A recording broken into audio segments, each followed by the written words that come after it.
Good afternoon, LIFEhouse. Pastor Dennis here.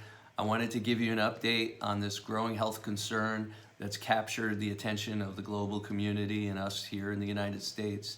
And of course, I'm talking about COVID-19 or coronavirus. The World Health Organization has deemed this a pandemic, and they define a pandemic as the worldwide spread of a new disease for which most people have no immunity. The nation, state, and federal, local governments are taking action. We're seeing the prohibition of gatherings of 250 or more, in some cases 100 people. Schools are being closed. Businesses are shutting down and not doing public services. And so we, as a community of faith, have to receive the information that's coming in and prayerfully assess how God would want us to respond to this situation. In Connecticut, Governor Ned Lamont issued an executive order prohibiting gatherings of 250 or more people. Schools are being closed for a few weeks, and so they're restricting the gathering of people together because of the way the virus is transmitted. How is it transmitted? Well, it's transmitted when people come in close contact with one another, and the infected person produces droplets when they sneeze or cough, and those droplets are transferred into another person who's not infected, and then they become infected. And here's the thing, that people might not show any symptoms of being sick, and they might not even be aware that they're sick or infected. And that's what makes it even more difficult. So the best way to address that is to curtail and restrict public gatherings where people are coming together, because that's how it's transmitted. When people come within 6 feet of each other, there's a potential for the virus to spread. So we are going to take that new information that we received, and we have been praying about it. I've asked our leadership community to be in prayer and ask them for feedback, and I've been getting that feedback, and I've been praying and asking the Lord, what should we do at this point? So here's the new response. We will not be having a public LIFEhouse service this Sunday. We will have a service with ministry essential personnel and produce that service online through our live stream on our LIFEhouse Facebook page. So that's how we will do service, and that's how we will do it for the next 4 weeks.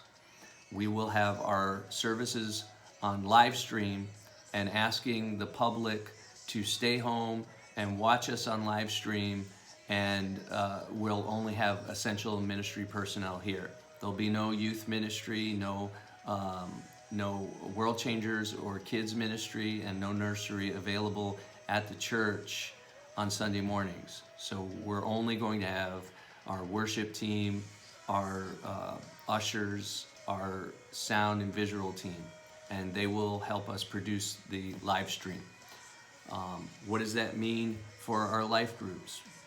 Our life groups will not be meeting at the various locations for the next 4 weeks. We're not going to have life groups in terms of the way they're being conducted now, where people come together.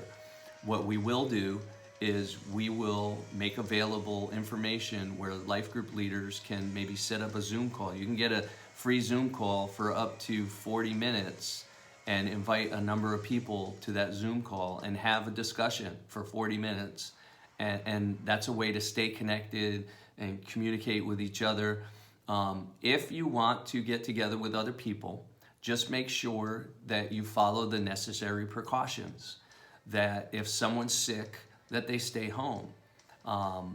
And you see, here's the concern, that you don't know. Like, they might not be sick, and they might not have symptoms of being sick, but they may be infected.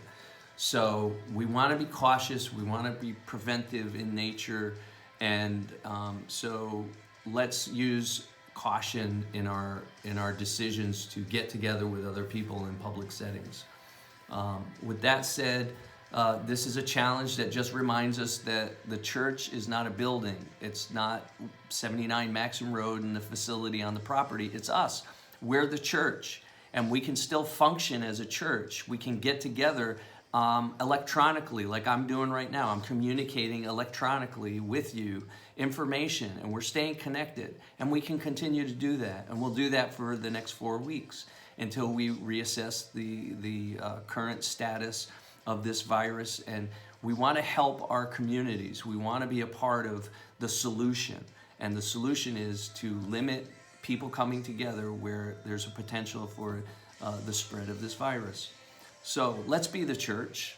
Let's be the people who are courageous and full of life and full of hope and full of faith and trusting that God's going to get through this. I'd like to just share a couple of verses from Psalm 91. It says, I say of the Lord, He is my refuge and my fortress. My God, in Him will I trust. Under His wings you shall take refuge. You shall not be afraid of the terror by night, nor the arrow that flies by the day, nor the pestilence that walks in darkness. 1,000 may fall at your side, 10,000 at your right hand, but it will not come near you. Because you have made the Lord, who is my refuge, even the Most High, your dwelling place, no evil shall befall you, nor shall any plague come near your dwelling. For He shall give His angels charge over you to keep you in all your ways. Listen, my friends at LIFEhouse, God has not given us a spirit of fear, but of love, power, and a sound mind. Let's be the church. Let's be people who rise up and show hope to the people around us. We have this hope as an anchor for our soul, firm and secure. My hope is in Jesus Christ. There are many people around us that don't have that hope, that they don't have that relationship with Jesus that we do. And we have an opportunity to rise up and be people of hope and share the hope that is in us, so that maybe the hope is that they'll get infected with hope and be able to rise above the situation and not fall under the weight of fear and panic and freaking out. And so let's be the church. Let's be the church to our community. Let's be the church to our friends and family. Let's be the church of Jesus Christ, anchored in hope. And let's share that hope with others. May the Lord bless you, and I hope to see you all real soon. God bless.